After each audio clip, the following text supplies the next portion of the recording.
So welcome. Today we'll be doing one beautiful prayers known as Damodarashtakam. As we all know, we have entered into the month of Karthik, which is started 2 days back, and month of Karthik is considered to be the topmost for the devotees of Krishna. Like among the days, it is Ekadashi, which is the most favorite day of Krishna, and among the month, it is the Ekadashi month, which is most dear to Krishna. And the reason being this month is very dear to Krishna is because Krishna performed many pastimes on in this month when he was personally present on this planet Earth. So one very specific pastime what we would be discussing is Damodar pastime. This month is also known as Damodar month, Kartik month and Damodar month. And we'll be understanding why this month is known as Damodar month, and we'll be understanding one set of prayers, 8 stanza of prayers which was offered by Satyavrata Muni at the beginning of creation. He is one of the greatest pure devotee of Krishna. So he has recorded these particular pastimes in his 8 stanza known as Damodar Ashtakam, 8 verses which are describing Krishna's pastimes of Damodara. And it is said that it is Krishna becomes very happy once we meditate on his pastimes, because that is Krishna's one of the purpose to come to this world, to display his pastimes so that everybody get attracted towards him. And when we concentrate on Krishna's pastimes by offering these prayers, then Krishna becomes supremely happy. Krishna becomes very happy. And especially in this Kartik month, if we offer these prayers to Krishna every evening while offering lamps, it is said that Krishna becomes 1,000 times more happier than we offer same prayers other months. So we'll be understanding these 8 prayers stanza by stanza, and the pattern would be we would be hearing a song, first verse, second verse, third verse, like this. So we'll hear first song, first verse, we'll repeat it after that, and then we'll stop to discuss the meaning about that verse. So we are planning this Damodarashtakam to complete in 2 parts. Today we'll try to cover 4 verses. So I'll be displaying the first verse along with the song. I would request all of you to please chant and sing along with these prayers. And after first verse, we'll discuss what is its meaning. नमामीश्वरं सच्चिदानन्दरूपं लसत्कुण्डलं गोकुले व्राजमनं यशोदाभियो लोकलाघवमानं परामृष्टमत्यन्ततो धृतगोप्या. Yeah. Are you all able to hear me? Yes. Okay. So this first verse says, Namamishwaram Sat Chit Ananda Rupam. So Satyavrata Muni is teaching us the etiquette of prayers, because these are the prayers perfectly composed by a perfect devotee. So he is showing how we should start praying to Krishna. What is the first word coming in the prayers? It's Namami Ishwaram. Namami means I am paying obeisances, I am offering my respects, and offering my respect as a servant of Krishna. So even before we start beginning these prayers, the mood, the idea, the understanding is that I am servant. I am offering my obeisances now as a servant. I am paying obeisances. I am ready to submit myself. I am submitting myself in the form of prayers. So that is what it means. Namami, I am paying obeisances to whom? To Ishvara. Namami Ishwaram. Who is Ishvara here? He is Krishna. So the prayer is that I am servant and you are my Lord. So that is the mood of offering prayers. So when we offer prayers, we should understand to whom I am offering prayers and who I am. I am servant and I am offering prayer to my master, Krishna. That's the first word meaning, Namami Ishwaram. And then in the next four words, the nature of Krishna's Sarupa. How is that Ishvara? He is not only giving it up as Ishvara, he is defining who is that Ishvara. And what is he defining who is that Ishvara? He is defining that Ishvara is Sat Chit Ananda Rupam. His Rupa, his form, that Ishvara has a form. And that form is made up of what element? It is made up of Sat, Chit and Ananda. Sat means eternal existence, eternity, always existing. So means Krishna's Roop is always existing. It's not that at one point of time Krishna assumed one form. No. He's Sat Rupa. Sat Rupa means he's always existing as it is. He never took birth, he will never become old, and he will never disappear. He's always there. Chit means perfect knowledge.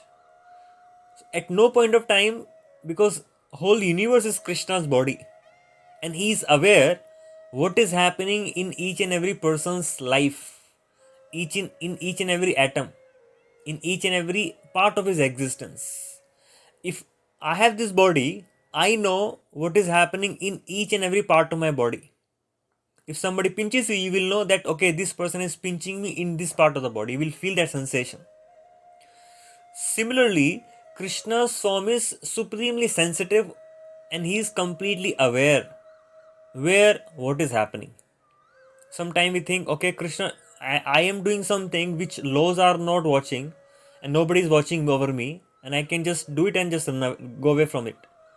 No, it's not like that. Krishna is watching each and every action, each and every feeling, and each and every thinking.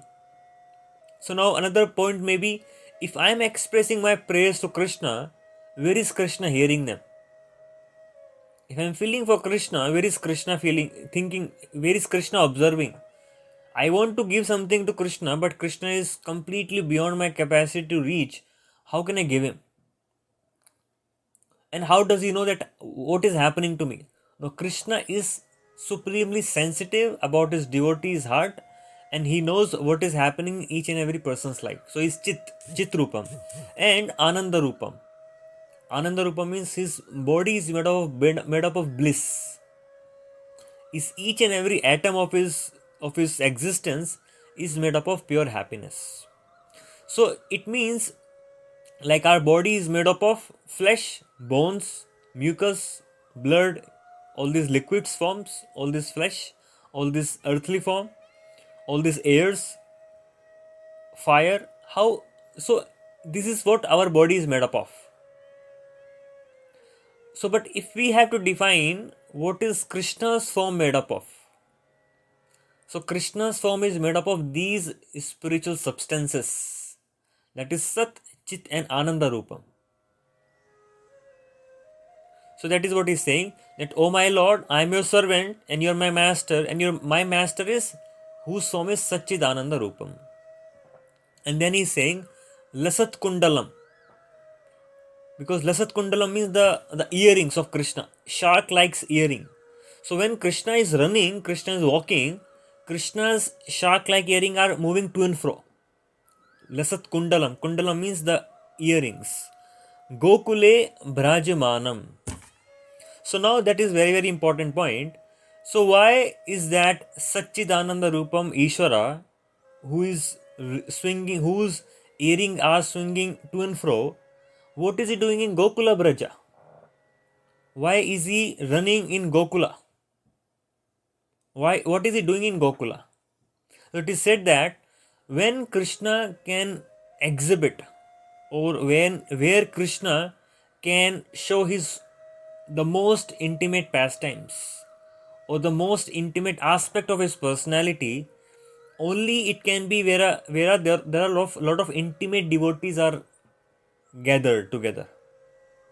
So if I have to, let's say for an instance, if CEO of a company wants to express his very very confidential strategies, very very confidential secrets about his plans, so where do you think to whom would he share with and where he would share with? He would share with the board of directors. He would share with all the CXOs, his very close circles, right? And where he would share in a very, very confidential place so that nobody should know about it. Similarly, if Krishna, who is the Supreme Lord, he has to perform his most intimate pastimes, which place is he choosing? Gokula. So means that place is very, very special. That place is special. Why? Because his own loving devotees, his own loving associates like gopis, Yashoda mother, like the Gopas, friend of Krishna, everybody is very, very, very close to Krishna. So only amongst very, very close people I can show my deeper aspect of my personality. I can't show it with everybody, right? It can be in a very, very private settings.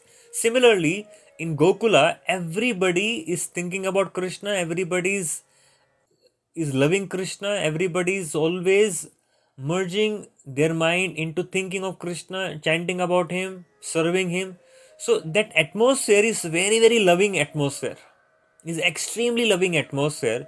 And in that very, very loving atmosphere where it is very imbued with the love of devotees, he is able to express his most intimate pastimes. So this place Gokule Brajmanam has a very, very special meaning, and the meaning is he's expressing his heart, he's expressing his actions in midst of the most confidential devotees who has by themselves have created that very loving atmosphere for Krishna to explore him or Krishna to show himself to other devotees. That is what it's mean. Gokule Brajamanam.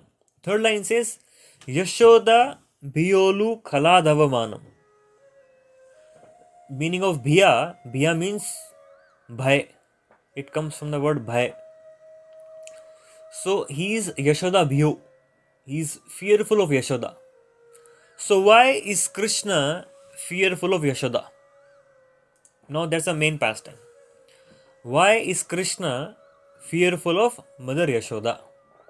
So what happened is, as we all know, Krishna is one of the very well-known name, especially in North India, is Makhanchor. He's a butter thief. So how the God, how the Supreme Lord, who owns everything in this creation, he says, it is my Srishti, Sarvaloka, I am the Maheshwara of all the Lokas. How can we reconcile that Krishna, who is the Sarvaloka Maheshwaram, is also known as butter thief? He's a thief. He's stealing something. And what is he stealing? He's stealing butter. So why is Krishna stealing the butter? There is a reason for that. Why Krishna steals the butter? And the reason why Krishna steals butter is that whenever the devotees of Gokula, whenever the devotee of Golok Vrindavan, they are churning butter. Because one of the very traditional work of a woman in villages is to churn butter out of milk, because the economy is based upon cows and cow gives milk and the extra milk goes to butter. It can be sold, it can be sustained for a long time. That's a villager's work basically.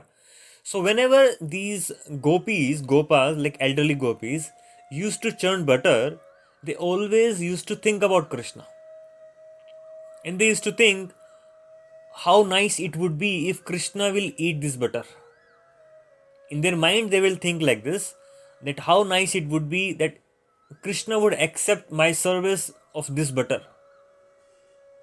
But they will keep quiet, they will not express it. And then Krishna knows their desire, that these gopis are thinking about me and they have invested a lot of love of me in this butter. So I want to take that love from that butter. The love which has been invested in the butter while churning the butter, I want to take out that love. I want to fulfill my devotee's desire. So thinking like this, and gopis would not themselves come and offer that butter to Krishna, and Krishna wants to eat devotee's love, and Krishna wants to fulfill devotee's desire. So what he would do? He would go to the houses, storage room of all these gopis, is to steal butter from there. So his stealing is completely transcendental and is a deeper purpose of stealing is better. So, but again, gopis used to become very, because although they were thinking of Krishna, but they had made it for some different purpose. They had made it for purpose so that they can sell it, they can give it to their own children. But Krishna has taken away all that butter. Then Krishna would go to the Yashoda and we should complain them that you see your Krishna comes, he comes and in a dark room, although we hide the butter in dark room, but his ornaments is very effulgent. So by the effulgence of his ornament, he goes, he finds the butter and he eats that. And then, okay, let me do one thing, Yashoda thinks, let me remove all the ornaments of Krishna. They say, no, no, no, no, no, don't do that. It's not about ornament. His own body has some special effulgence by which he finds out the way. So thinking like this, they will just continue. But Yashoda also have to do something. Then Yashoda thought, okay, Yashoda thought in a different way. Yashoda thought that I am making all the butter of the world. Why is he going and stealing to these gopis' house and they're coming and complaining to me? So let me do one thing. Let me feed very, very special grass to the cows. Because based upon what kind of food you offer to the cow, that kind of milk will come out.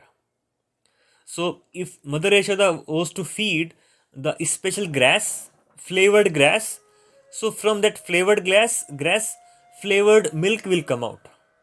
And from that flavored milk, the flavored butter will come out. And when Krishna will eat that flavored butter, Krishna will not go and steal to the other gopis' house. Thinking like this, Mother Yashoda started churning the butter. And while churning the butter, she was singing about Krishna's pastimes. Because it's a very, very beautiful custom, what is there in the Vedic times, that the pastimes they would make in a poetic way. They will describe the pastimes in a poem way, in a poetic way, and they will remember that poem and they will keep on singing that poem. So by singing that poem, they are always remembering that particular pastime. It's a very deep meditation they are always into. So always like a singing, always singing, it goes deeper within.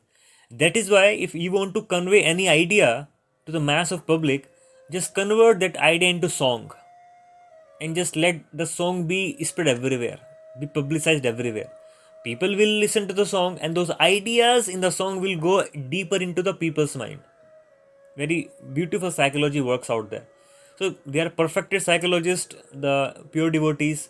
So they know how to absorb mind always into Krishna consciousness. So like this, Mother Yashoda was always thinking, singing Krishna's pastime, and Krishna was there in the same house. And now Krishna knows my Mother Yashoda is remembering me. If Krishna finds out my devotees are remembering me, what Krishna would do? Krishna would go come in. Krishna would come there. Similarly, even though the Mother Yashoda was churning the butter while in a mode of parental mood, in a mode of filial mood, in a mode of serving the Krishna as a child, in that mood of Vasalya. So now Yashoda is thinking of Krishna. Krishna has to come there because if devotee thinks at no point of time Krishna will come immediately. So Krishna came, and Yashoda wanted to serve Krishna in a mode of parental, in a parental mood. So Krishna wanted to accept service in that particular way from Mother Yashoda.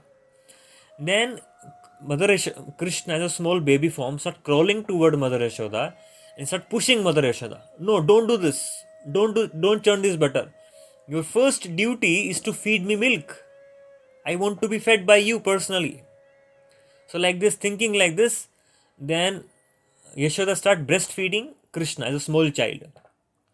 So while she is feeding Krishna milk, then at that point of time, Yashoda is seeing Krishna's beautiful face. Yashoda is caressing Krishna's face. Is like kind of touching Krishna's hair. Is absorbed in Krishna's beauty at that point of time. So, but suddenly, what happens? The milk, what was Yashoda had kept a pot full of milk for boiling, and suddenly she remembers, oh, this milk is boiling over.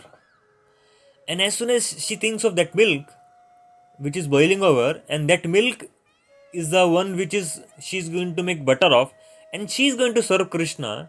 Ultimately, it was Krishna's service what Yashoda was thinking of. by protecting that milk.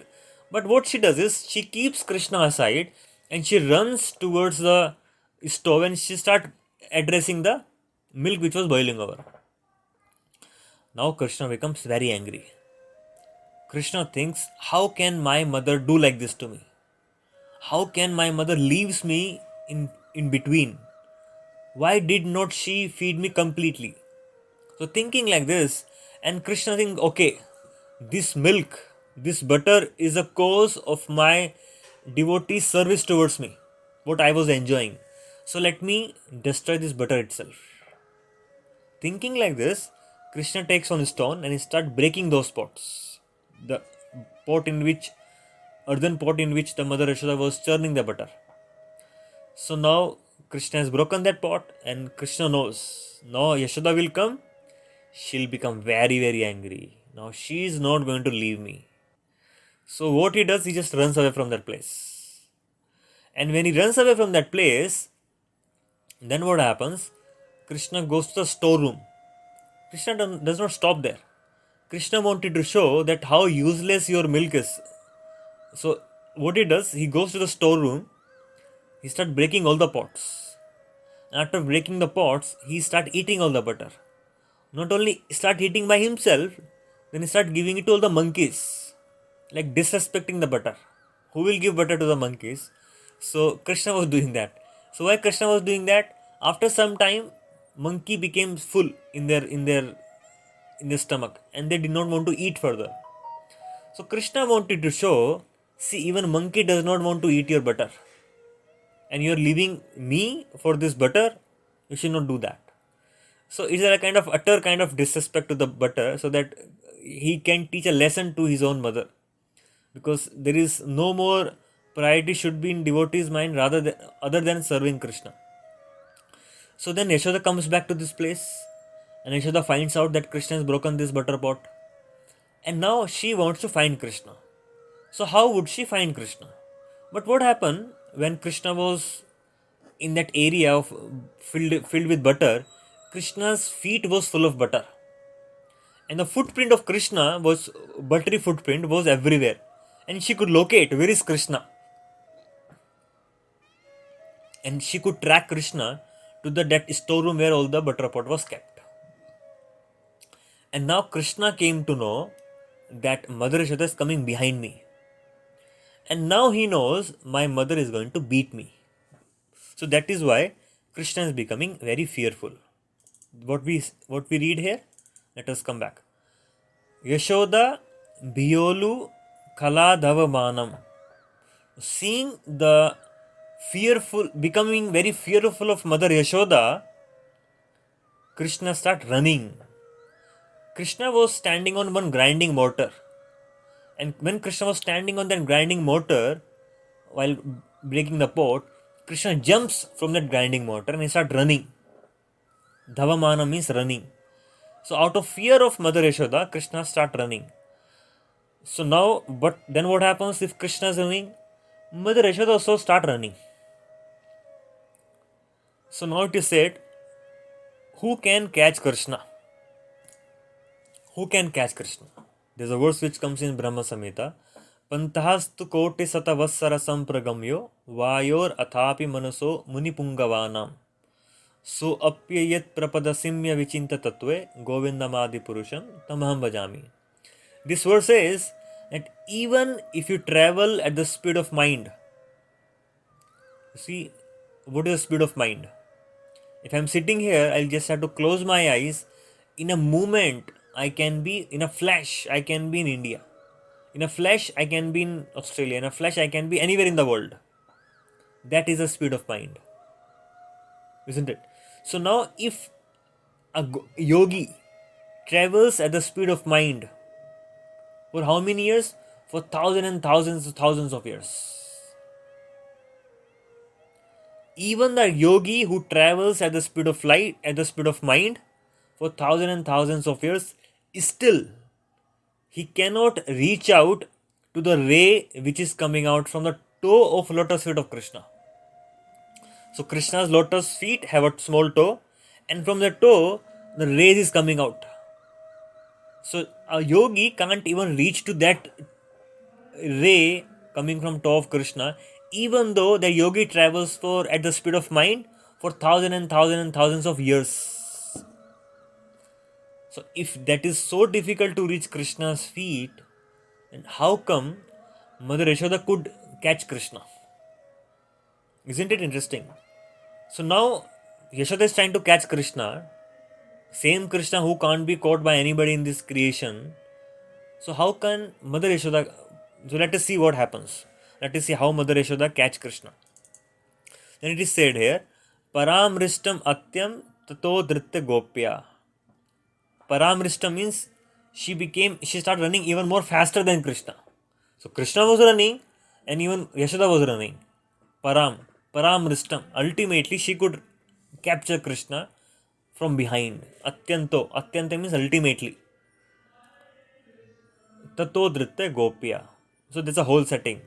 Praying to Krishna, describing Krishna's form, how beautiful his form is, who is traversing, who is performing his pastimes in the loving land of Gokula, and then he is becoming very fearful because of the crime committed against the butter. So Krishna committed crime against the butter. Because of that, he becomes very fearful, and then start running, and even Krishna start running from behind, and ultimately she catch Krishna. This is the first verse.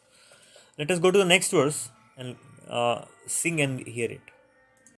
रुदन्तं मुहुर्नेत्रयुग्मं मृजन्तं कराम्भोजयुग्मेन शातङ्कनेत्रं मुहुश्वासकम्पत्ररेखाङ्ककण्ठ स्थितग्रैव दामोदरं भक्तिबद्धम्. So what does this say? This verse says, Rudantam muhur netram yugmam rijantam. So he's crying. Rudantam, Krishna is crying now. After becoming fearful of Mother Yashoda, when ultimately Yashoda caught Krishna, at that point of time Krishna was crying. And Krishna is not crying. Krishna is Rudantam muhur. Muhur means incessantly he is crying. Netra yugmam mrijantam. Mrijantam means washing, like rubbing. His two eyes are crying. The mascara which was in Krishna's eyes was coming along with his tears, and he's rubbing his eyes. Karambhoja, lotus hands. Karambhoja means the hand, the two hands.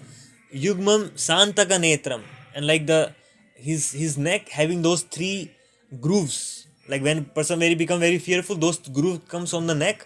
Like that it is coming on Krishna's neck. So Rudantam Muhur Netram Yugmam Rijantam Karambhoja Yugmena Santaka Netram. Muhu Shwasa. Muhu means he's constantly. Muhu means constantly. Shwasa Kampa. His Shwasa means his breath becomes very heavy. He's becoming start breathing very heavily.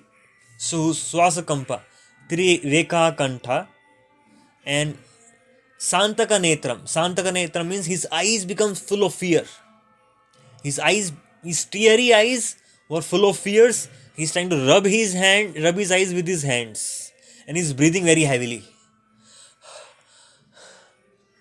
So now the question can be, how can we cry because of Kala? Everybody cry in this world because of influence of time.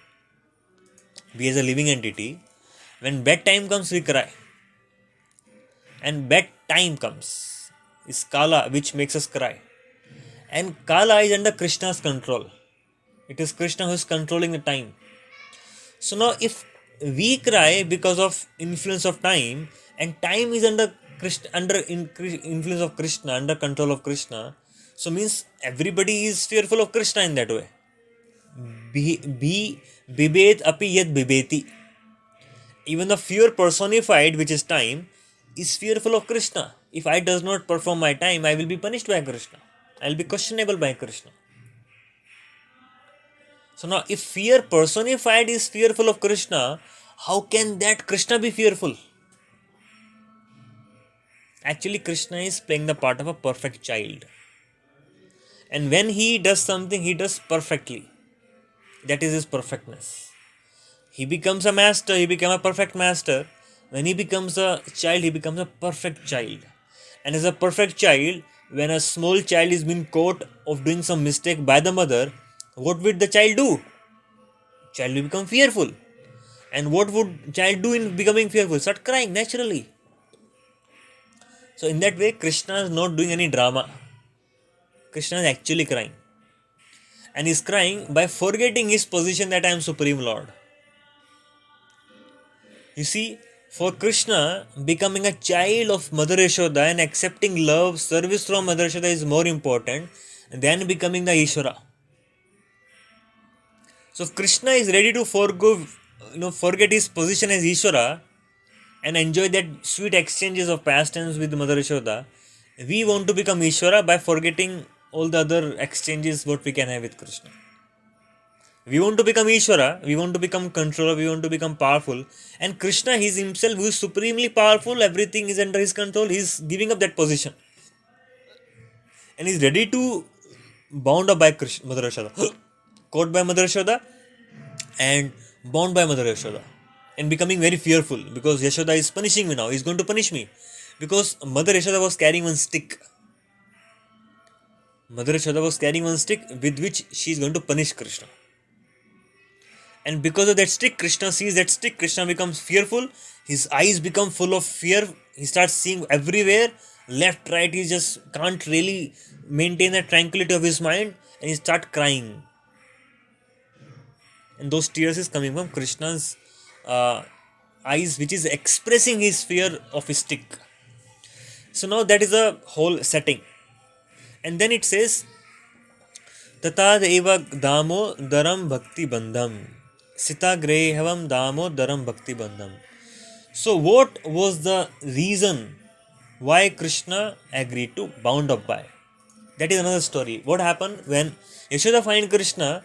Now Krishna is becoming very fearful. So Yashoda threw that stick away because Yashoda did not want to make Krishna fearful. She became very sensitive toward that child, toward the motherly affection toward the child. And then she thinks, okay, if my Krishna is becoming fearful of this stick, let me throw this. But I have to give him some punishment. So for punishing Krishna, what Yashoda does is, she starts binding Krishna with a rope along with grinding mortar. The same grinding mortar what was used by Krishna to jump up and try to throw those butter, same grinding mortar, Yashoda start binding Krishna. So she brings some rope and she start binding Krishna. But what happened? That rope becomes short by 2 inches. Okay, let me bring more rope. She brings more rope. Again it becomes short by 2 inches. Like that, she finished all the ropes of the house. But still, the rope was short by 2 inches. Why this is happening? Yogi Pashyanti Yogino. A yogi is always trying to capture Krishna in their hearts. Jnanis are trying to capture Krishna's lotus feet by running in the speed of mind, and yogis are trying to capture Krishna in their heart. But they can't capture Krishna in their heart. So if yogis can't capture Krishna in their heart, so how Mother Yashoda became successful in binding Krishna? After seeing the effort of Mother Yashoda, how much she wanted to bind me, then Krishna agrees. So although he was behaving a part of a perfect child, next moment he became Supreme Lord. Now you cannot bind me. You can catch me, you can make me fearful, but now I will show you I am Supreme Lord. So then again she started saying, I can't really bind you. Then she kind of surrendered to Krishna. At that very moment, seeing the effort of a devotee, Krishna agrees to be bound up by the devotion of Mother Yashoda. It was not rope of Mother Yashoda which was binding Krishna. It was the rope of Mother Yashoda which Yashoda threw from her heart, which was binding Krishna. The rope of the house became exhausted, but the love of Mother Yashoda was never exhausted. So from that love, she roped in Krishna, and Krishna said, okay, now you can bind me. And Krishna agreed to be bound up by. So in that way, Krishna is fulfilling devotees' desire, seeing the hard work of devotees. Similarly, we can think like this. It is said, God help them who help themselves. Sometimes people say, okay, it is Krishna only will do everything. We will not do anything. Krishna will help us. But no. Krishna will help us provided we are ready to put that much of effort. Whenever we put effort and Krishna sees, Krishna become appreciative of that effort, then Krishna will give. We are trying to chant Krishna's chanting, trying to chant Krishna's name. Initially there will be struggle. He's seeing our effort, he's seeing our sincerity. But after some time he'll agree. He'll give us that service. So by seeing our sincere desire, by seeing the sincere love of Mother Yashoda, Krishna agreed to be bound. Similarly, when Krishna sees a sincere desire to serve him, Krishna will bless us to complete that service. So bhakti was a binding force which bound Krishna, not the rope. And Krishna fulfilled devotees' desire by allowing to be bound up by. Let me quickly share the screen. We would be chanting verses from here and then we'll be understanding its meaning. I will request all of you to please sing along with the song. There will be a lead and follow method here. इति दृक्स्वलीलाभिरानन्दकुण्डे स्वघोषं निमज्जन्तमख्यापयन्तम् तदीशितागेषु भक्तैर्जितत्वां पुनः प्रेमतस्तं शतावृत्तिवन्दे. Yeah. So in this verse it says, let me again pull out that verse. It says, Iti drik solilabhir anand kunde. So, Iti drik means by showing that Solila, his own Leela, his own pastime. So, what is the pastime? That how Krishna is running, Yashoda is running behind Krishna, and Yashoda has finally captured Krishna, and with the stick, Krishna is becoming fearful. Krishna's eyes are filled with fears. He's like looking here and there. He's not able to keep himself quiet. He started crying. He's rubbing his lotus hand on his lotus eyes. All the mascara is coming out. So that is a beautiful scene which is going on here. And this is a pastime which Krishna is performing known as Swalila. Swalila means his own pastime. Leelabhir. Iti drik Swalilabhir. This pastime which we just discussed last time. So by showing that pastime, what is he doing? He is Leelabhir Anand Kunde. He is drowning Sagosham Nimanjantam Akhyapayantam. He is drowning the inhabitants of Golok Vrindavan into the ocean of Ananda. So what happened when this whole pastime was going on?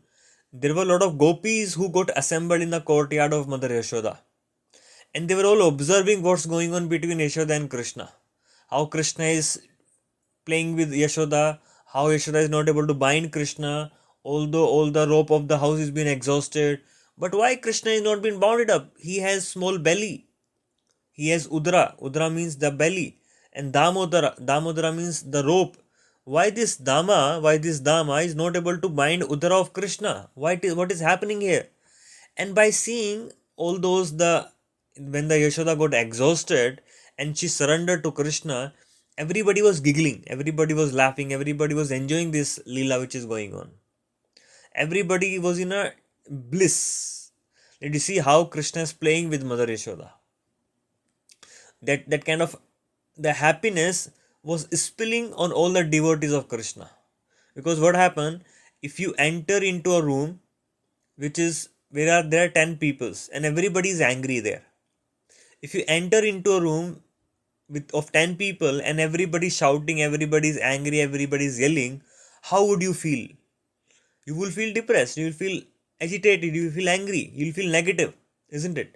So if we feel negative by being in that negative atmosphere, even the reverse is opposite. So when Krishna is performing this pastime with Mother Yashoda, both of them are completely happy and they're just drowning in the ocean of happiness. So automatically the ambience around it will be like ocean of happiness which is drowning everybody. Not like physical ocean, it's an ocean of happiness. When I say ocean of happiness, the each and every the atom which was in that atmosphere was reverberating with with that spiritual energy, and those atoms, each and every particle of that air, became like one drop in the ocean of happiness. The entire, each and every atom, each and every, that kind of ambience in that surrounding were creating the waves of happiness.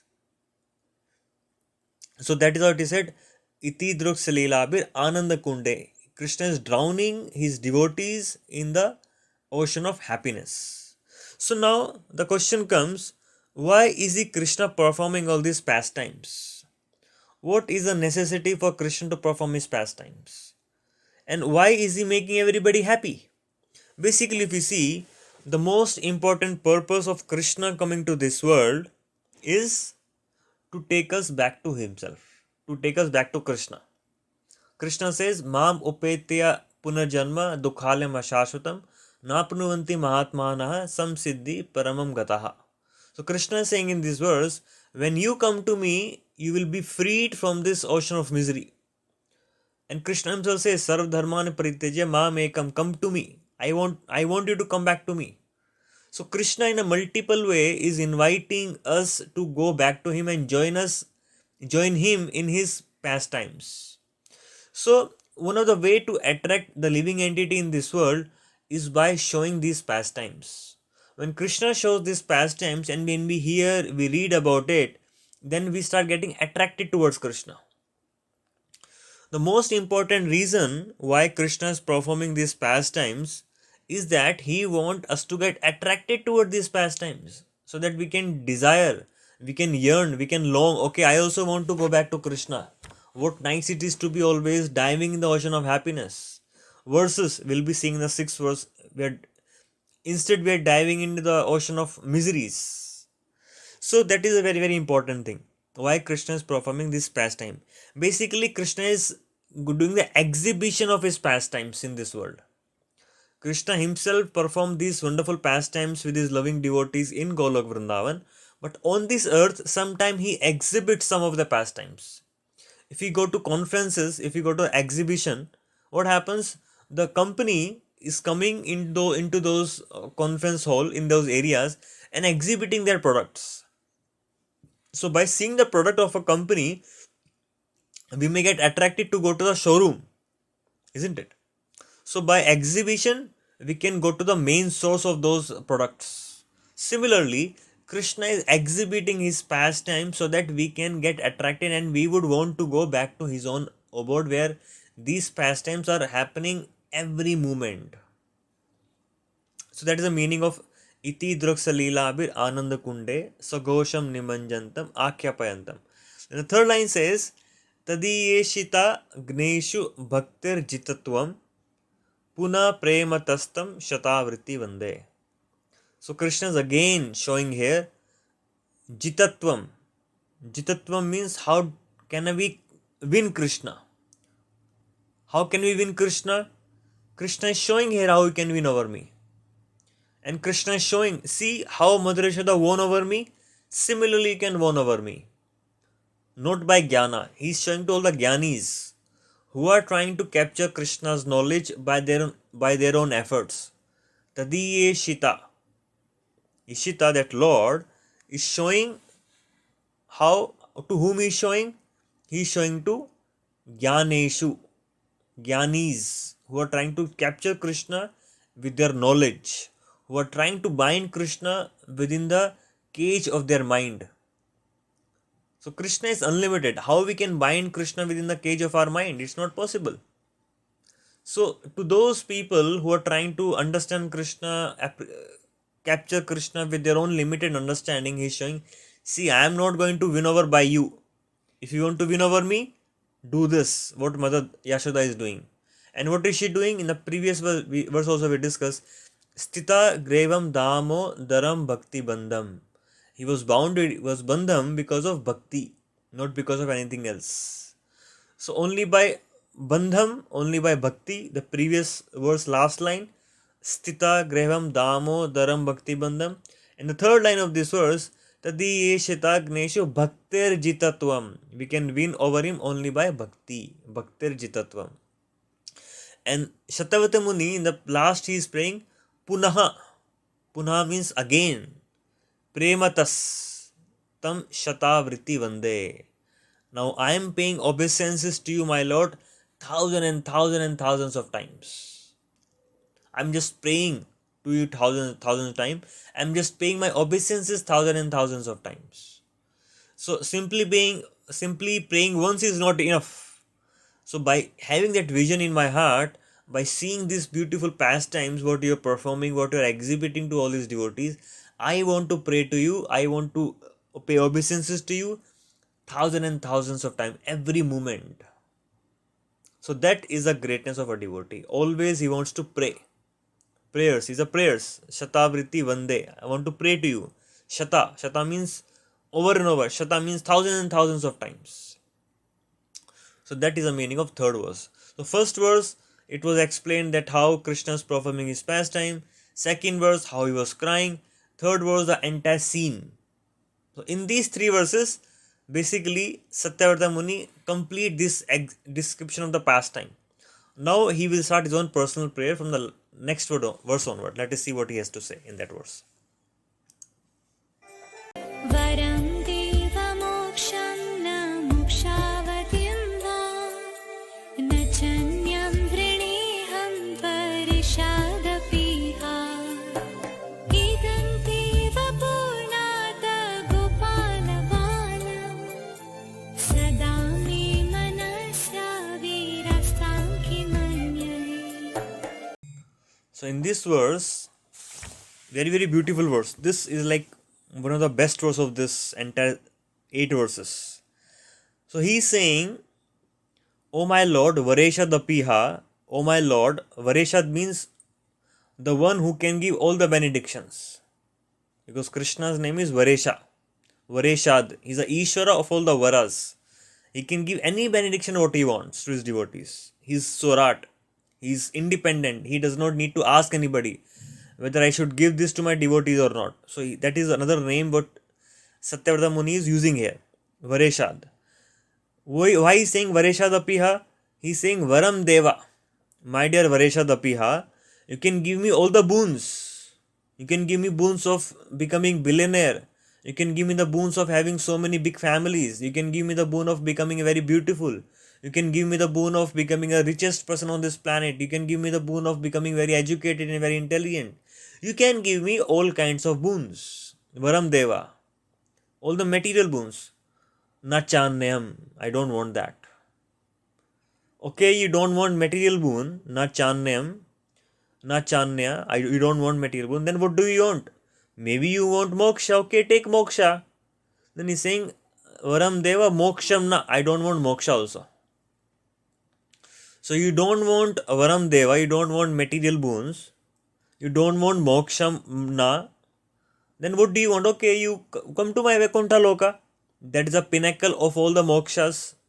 The pinnacle of all the mokshas is to go and live with Vaikuntha, with Lord Krishna, Vishnu himself, with Narayana feature. He said, Na moksham vadim va. Moksha avadhim. Avadhim means the highest of moksha. And what is highest of moksha? The highest of moksha is going to Vaikuntha Loka and living with Narayana. I don't want any material boon. I don't want any moksha. I don't want the best of moksha. And na chanyam.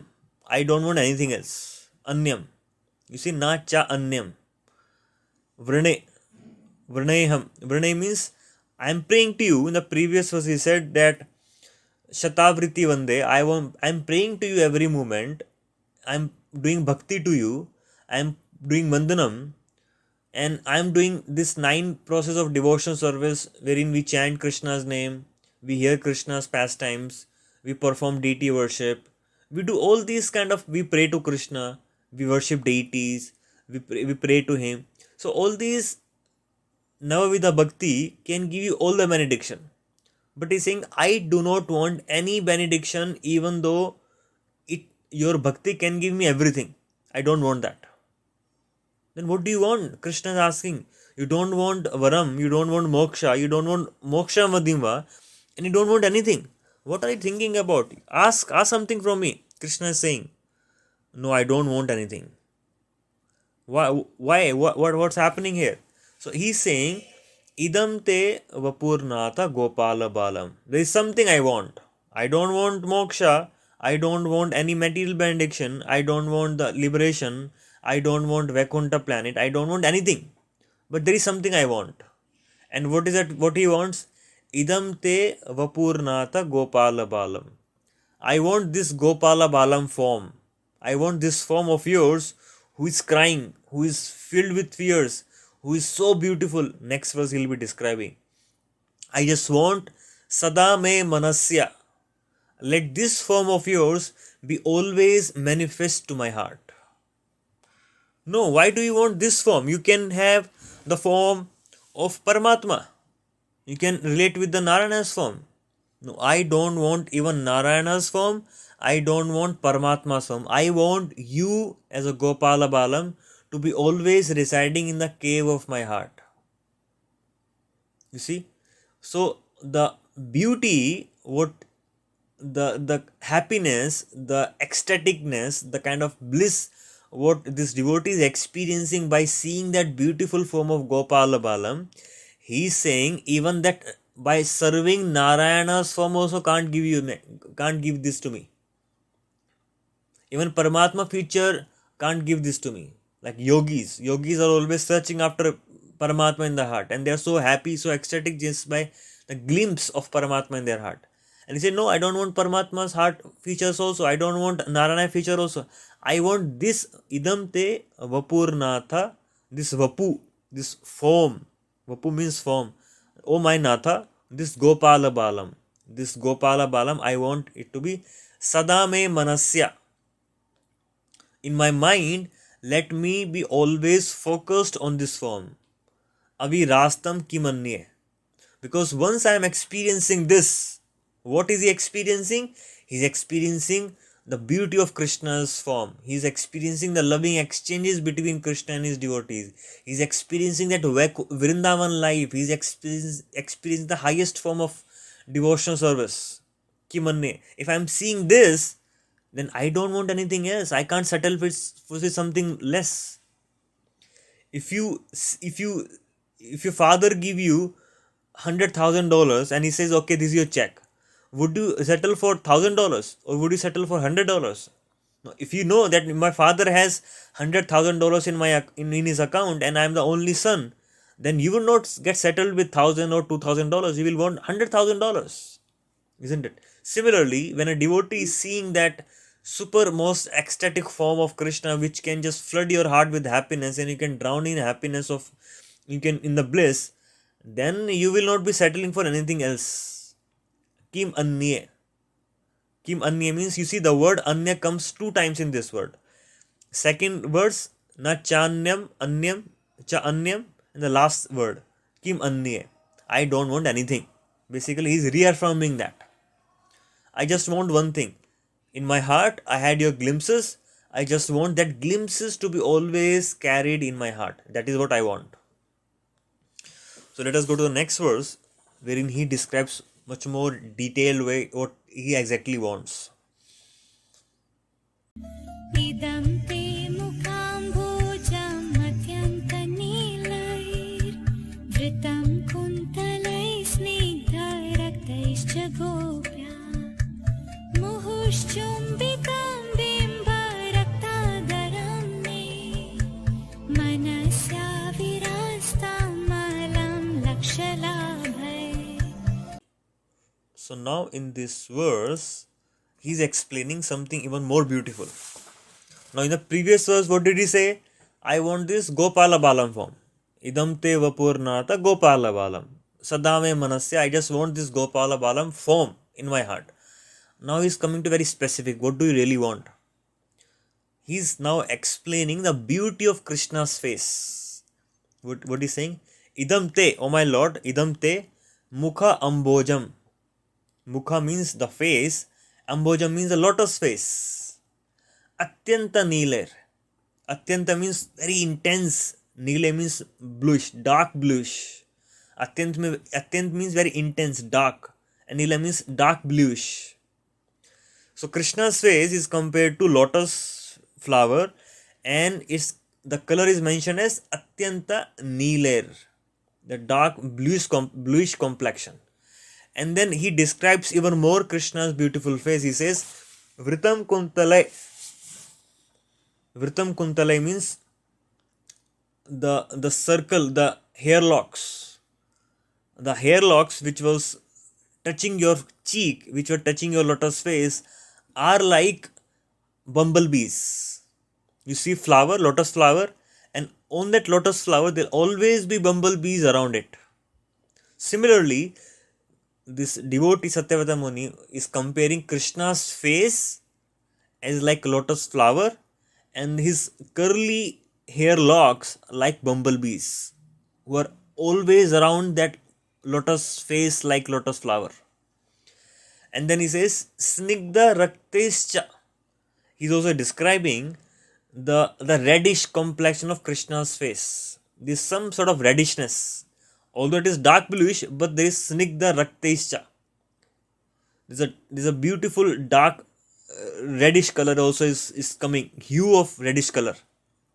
You see, when we have the blue sky, in the blue sky, when the sun is setting, you would see that hue of that reddish complexion, isn't it? When sun is setting or sun is rising, especially in the evening time, the sky is blue, there is a reddish complexion because of the sun is setting. Similarly, Krishna's face is also compared to Atyanta Neeler, bluish complexion, but there is a hue of the reddishness. And this reddishness, that beautiful face, which is compared to lotus flower with a curly hair lock, are compared to bumblebees. Muhus chumbitam.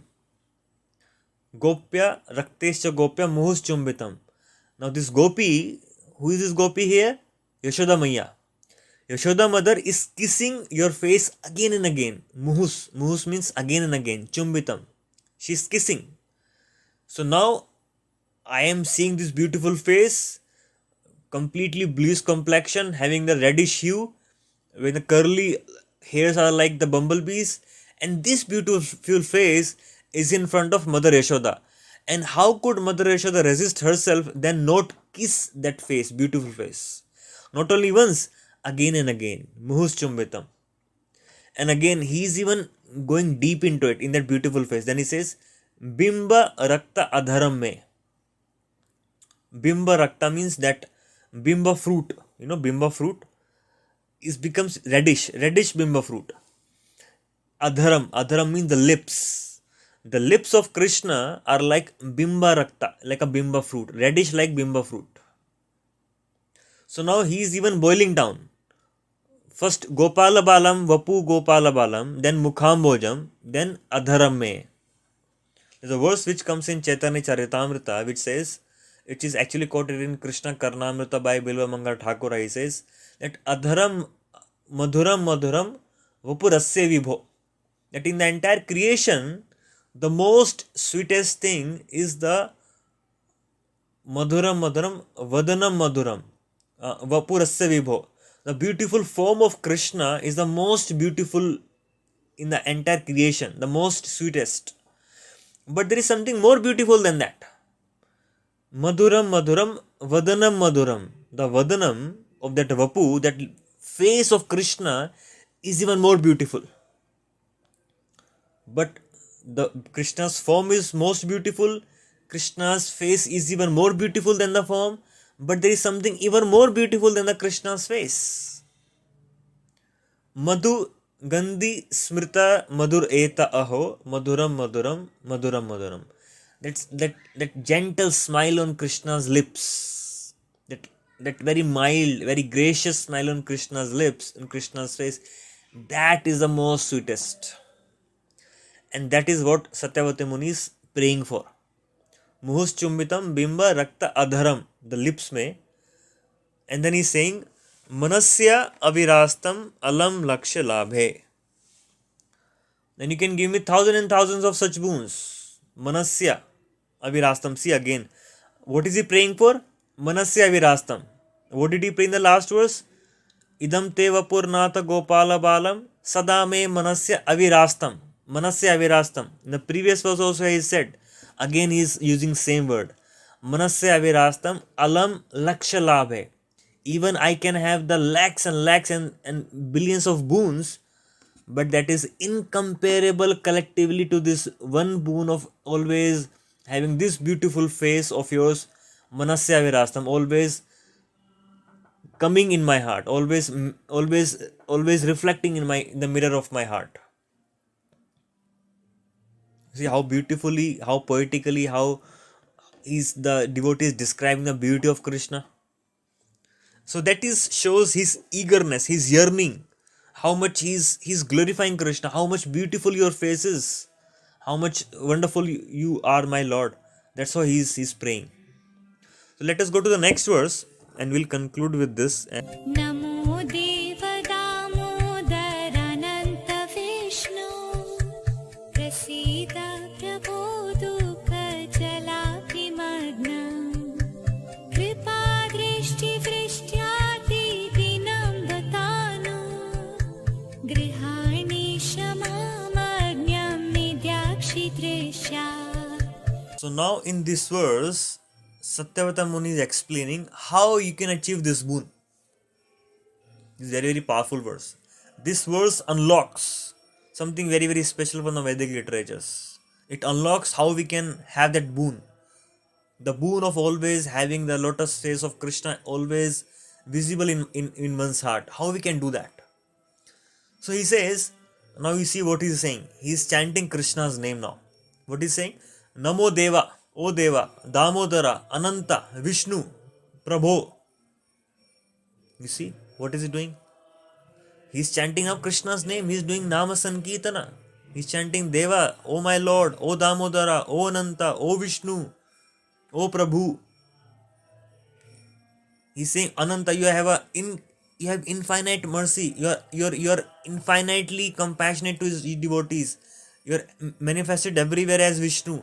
You're a Deva who have all the powers. You're the Prabhu who desire good for his servant, of his devotees. So although you are Vishnu, who is all pervasive, although you are Ananta, who is very, very powerful, who has infinite thing existence in himself, although he is Prabhu, he is a dear master, although he is Deva, but he is Damodara also. Although he has all those super excellent powers that he can't be controlled by anybody, he is Ananta, he is infinite, he's comparing his opulences, but also you are Damodara. It means although you got readily bounded up by the devotee's devotion,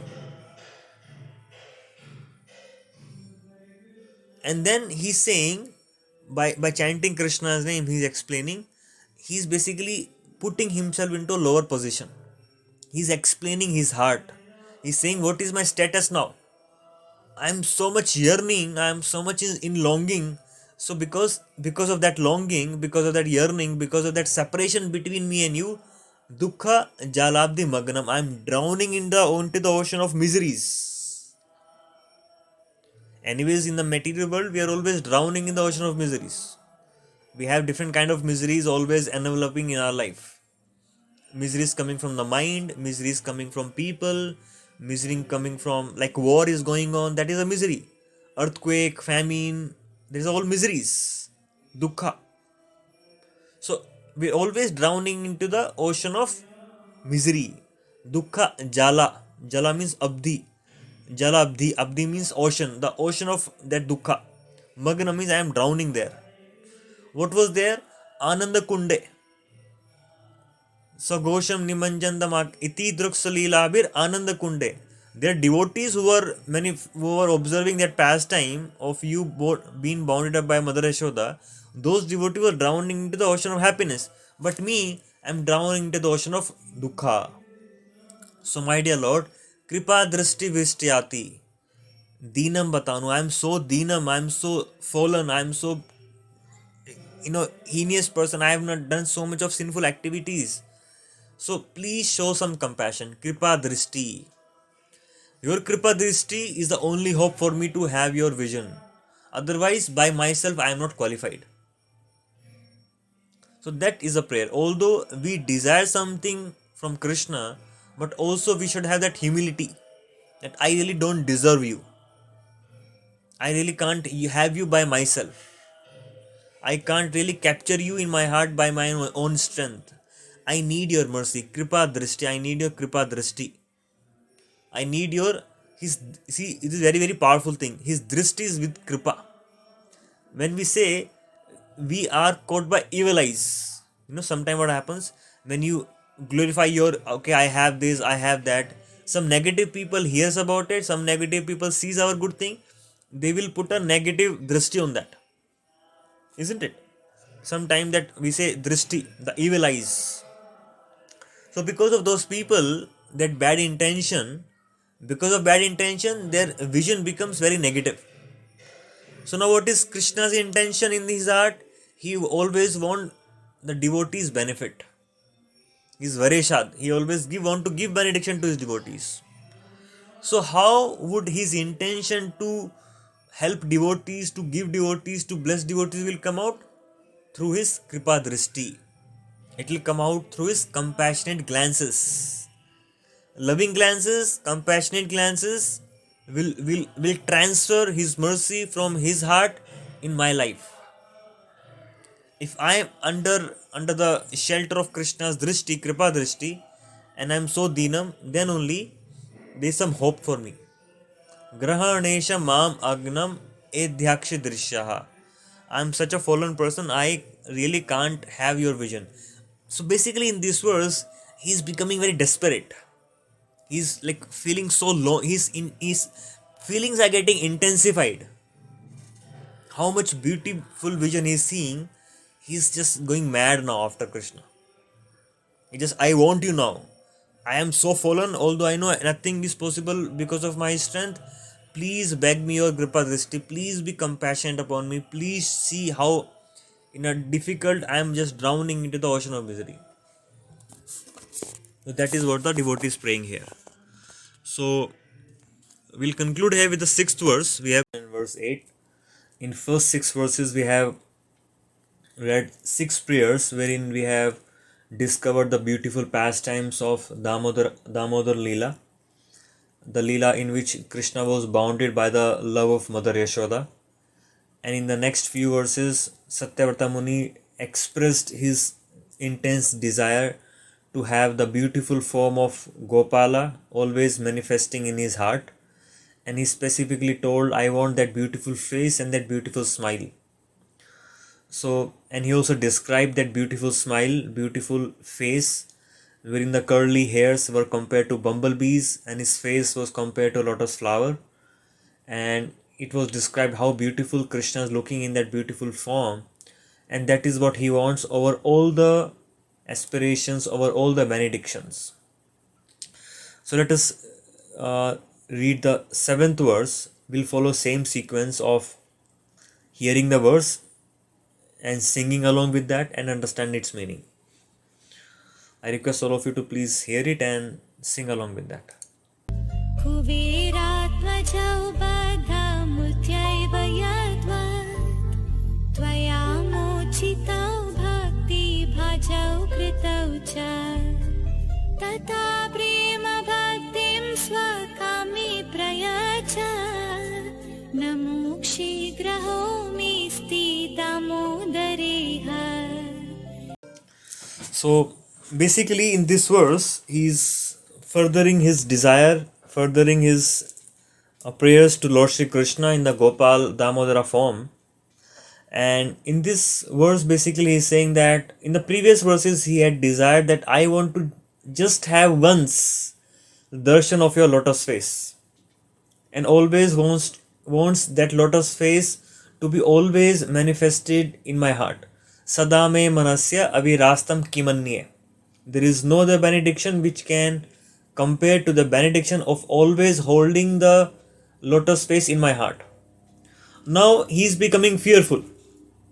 What is he thinking? He is thinking, oh, if I just have it once, just I have darshan once, and Krishna will get disappeared from my vision, then I can't stand, I can't live without that constant darshan. And now basically his desire are increasing to always see Krishna's face, to always have Krishna's darshan, not only once but always in every moment.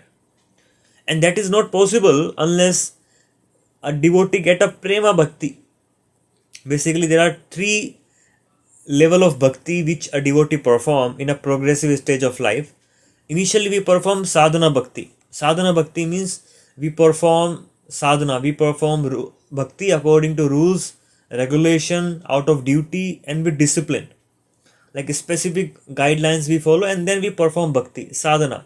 Although we don't want to, still out of some duty boundedness, we wants to follow bhakti. That is sadhana with rules and regulations. And when that sadhana bhakti matures, it becomes raga anuga bhakti. In raga anuga bhakti, you don't need any rules regulations to guide you. You will naturally be drawn toward performing bhakti. You will not want to waste a single moment without doing Krishna's devotion. Like a honeybee constantly get drawn toward the honey, toward the sweet thing, bumblebees. Similarly, our heart always get drawn toward Krishna in devotion, and we always continue to perform bhakti without any rules and regulations. There is no guidelines required at that point of time. It matures to much more higher level of devotional service, and after that it even become even more mature. It becomes bhava bhakti. We start performing devotion with our feelings, with our heart, with our devotion, with our intense desire to always have Krishna. And when that bhava matures, it becomes prema bhakti, it becomes the loving devotional service. So we are serving Krishna every moment, but out of pure love, out of unconditional love. And my bhakti is unmotivated, there is no cause for that. The only cause is Krishna's pleasure, and it is uninterrupted. There is no thing in this world which can stop you from serving Krishna. That is the highest form of bhakti. So from sadhana bhakti to raganuga bhakti to bhava bhakti to prema bhakti. And in prema bhakti, always we can have Krishna darshan. Always we can keep seeing Krishna, and always we can keep having Krishna's darshan without any obstruction. So that is a level of prema bhakti. So now this devotee Satyavrata Muni is saying, see, I not only wants to see your beautiful face once, I want to see it constantly. And for me to have it constantly, I have to achieve prema bhakti. But he's thinking himself that I am not qualified of having prema bhakti. I am so unqualified. In the previous verse, he had explained that dukkha jalabdi magnam. I am drowning into the ocean of misery. I am deenam. I am very wretched soul. How can person like me can have the highest form of devotion? That is a doubt in his mind now. But he is giving one case study. He is specifying himself and he is becoming more confident. Yes, there is one case study, there is one example wherein Krishna gave his own bhakti to two devotees. That's how the verse starts. It says, Kuver Atmajau Baddha Murtvaiva Yadvat. He's saying this, the word Yadvat. You see the word Yadvat? Yadvat means like. He's giving example. Tatha. So like you have given your bhakti to these Kuver Atmajau Baddha Tvaya Mochitau Bhakti Bhajau Kritau Cha. Like the way you have given your bhakti to these son of Kuveras, similarly give it to me also. So now there is a beautiful story behind this, how Krishna gave his own prema bhakti, his own devotion to these two son of Kuvera. So what happened in the heaven? There were two son of Kuvera, known as Nal Kuvera and Manigriva. And as we all know, if a father is very rich, then the son becomes little, they get dissuaded and they become little intoxicant with the wealth of their father. And they start thinking, oh, we can do whatever we want now. So in that way, the son of these two son of Kuveras, and the Kuvera is one of the richest personality, and these two son of Kuvera got spoiled, and they start wasting and they start spending his father's money for their own negative and for their own selfish purposes, and they become so intoxicated, they become so wretched. Then they started going to prostitutes, they started doing intoxication, and then they start roaming around like this. These two sons of Kuvera, they got completely spoiled. That is always a danger. So once what happened in Mandakini, in Kailash Parvat, in that area of Kailasha, these two sons of Kuvera were in the Mandakini river with other women, naked, without clothes, and they were intoxicated. And Narad Muni was passing by. It is a custom that whenever a great sage like Narad Muni comes, we should show respect to him. We should pay obeisances, we should take his blessings. But these two intoxicant sons of Kuvera, who were completely intoxicant by the father's wealth and by the wine, they couldn't really recognize who is Narad Muni. And although those women covered themselves, they couldn't cover their body and show respect to Narad Muni. And because they disrespected Narad Muni, and Narad Muni thought, what are these two sons of Kuvera doing? They're completely spoiling their life. They have taken such a great birth, but they are not utilizing it. They're completely misutilizing and wasting it. So let me curse them. And Narad Muni curses them that because you are so accustomed to expose your body and not have cloth over your body, you should become trees.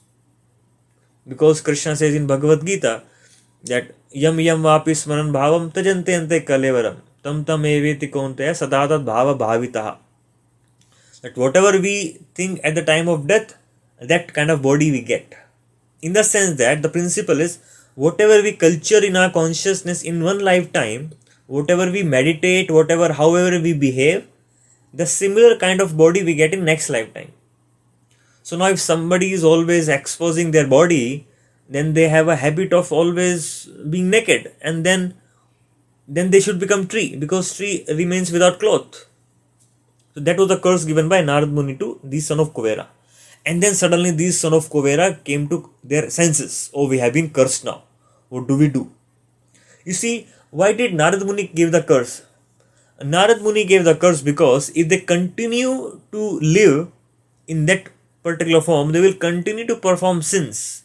And more sin they perform, more down they will go in their life. So sometimes the curse can be a blessing. That to stop our furthering our sinful activities, sometimes we faces some setbacks. Similarly, these two sons of Kuvera also experienced that, and they came to their senses and they approached Narad Muni. Please forgive us, we didn't understand what we were doing, please forgive us. And then Narad Muni says, okay, I can't help you now because I have given this curse. My word will never go untrue. They will always be standing. They will always come true. But I will give you a blessing that Krishna personally will come and will deliver you, and you will become two trees in the courtyard of Mother Yashoda. So then these two demigods, Nalukuvera and Manigriva, became two trees in the courtyard of Mother Yashoda as Arjuna trees. So that was a boon given to them by Krishna, that Krishna will come, will liberate you. Then now Krishna is performing this pastime. Now Krishna is bonded to the mortar with the rope. Now Krishna is thinking something. What is Krishna thinking? Krishna is thinking, my mother did not give me milk at the first place, and she was churning butter. So I told I want milk. Again she left me and she went to take care of the milk which was boiling over in the stove. And again she came and she started punishing me, and now she has bounded me to this water. Now I must do something even more mischievous. So Krishna became even more angry at his mother, and he wanted to do something more mischievous. So what did he do? He started dragging this grinding mortar, and he brought that in between these two trees, Arjuna trees, and he started dragging and he pulled that grinding mortar, and because of that force, these two trees fell. And when these two trees fell, the two demigods came out from these two trees. So by this we can understand one very, very important principle. Krishna remembered the promise of Narad Muni. Krishna remembered, okay, my devotee has promised these two demigods, and the words of my pure devotee never go false. And Krishna says in the Bhagavad Gita itself, Konteya pratijanihi name bhaktya pranashyati, that my devotee will never perish. And he is asking Arjuna to declare that, because sometime he can break his promise, like the way he has broken in the battlefield of Kurukshetra when he started running toward Bhishma with the wheel of chariot. Although he promised that he will never fight, but he broke his promise. So people may think Krishna can break his promise, but Krishna makes sure the devotee promise is always kept, is never broken. The reason is Krishna loves devotees so much, and the devotees are so much dependent on Krishna's protection and Krishna's love. So whatever devotee promises, Krishna makes sure that it always come true. Similarly, Srila Prabhupada also has promised us, if you chant 16 round, if you follow 4 regulative principles, I am going to take you back to Krishna. That is Krishna Prabhupada promised to all of us. And when we follow Guru's instruction and we hold stand on the promise of Srila Prabhupada, then Krishna will make sure that it is been fulfilled. So coming back to this point, that Krishna thought, okay, let me fulfill my devotee's promise. That's why he dragged. So he's doing multiple things with this one small act. He's even teasing Mother Yashoda, doing more notorious activities, at the same time fulfilling Narad Muni's promise. And when these two Nalukuvera Manigriva, these two demigods came out of these two trees, they start praying to Krishna. And when they pray to Krishna, and then Krishna bless them, okay, this is your last lifetime. I bless you with my own prema bhakti. I bless you with my own devotion. So after this, you are going back to myself, back to my abode. So in this case, this example, this reference, this case study, Satyavarti Muni is presenting here, and he's saying, like the way you yourself given your prema bhakti to these two Kuvera Atmajao, because if we have to achieve prema bhakti, we can't achieve by our own strength, we can't achieve by our own capabilities. We have to be blessed by it. We can't really capture it. We can do sadhana bhakti based upon our strength, but beyond a certain point, we cannot progress if we are not blessed by Krishna's blessings. If you are not blessed by Krishna's mercy.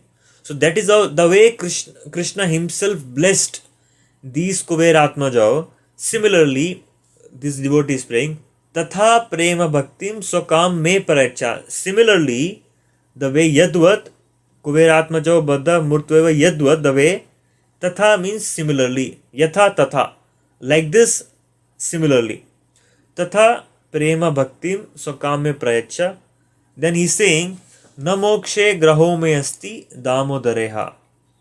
That I don't want this moksha also. Na mokshe. I don't want moksha. Graho me asti. I want prema bhakti, and the prema bhakti only specific to this Damodara form. Because once I achieve prema bhakti, then automatically I achieve everything. Like the way if you have a Chintamani jewel, Chintamani gem, you have everything. You can touch to anything and it can become gold. Similarly, if you have got the highest form of devotion to the Lord, and Krishna gets purchased by the currency of that prema bhakti, why to ask for anything else? So in this way, this devotee Satyavati Muni is keeping prema bhakti at the highest pedestal, and prema bhakti of a specific kind, prema bhakti of Vrindavan mood, of in the mood of serving Krishna in Vrindavan to that particular form of Krishna of Damodara. So it's very, very specific. And what do I want? I want prema bhakti only. I want of Vrindavan. I don't want of Vaikuntha, because already has declined that. Varesha Dapiha. Then now he is saying, I want prema bhakti to this form of Damodara. So that is what the prayers is in this particular verse. Let us move to the next verse, the last final verse. Namaste Sudamni Spuradipti Damni Vadiyodharayatha Vishwasya Damni Namo Radhikayai Tvadiya Priyayai Namo Nantalilayai So now in this verse he's concluding, and what he's saying, he's just finally concluding with obeisances. Namaste. How did he start the first verse? Namami. How is he ending the last verse? Namaste. Ultimately paying obeisances. And to whom is he paying obeisances? Initially he paid obeisances to Krishna. Namami Shwaram Satchidananda Rupam. He was paying obeisances to Krishna.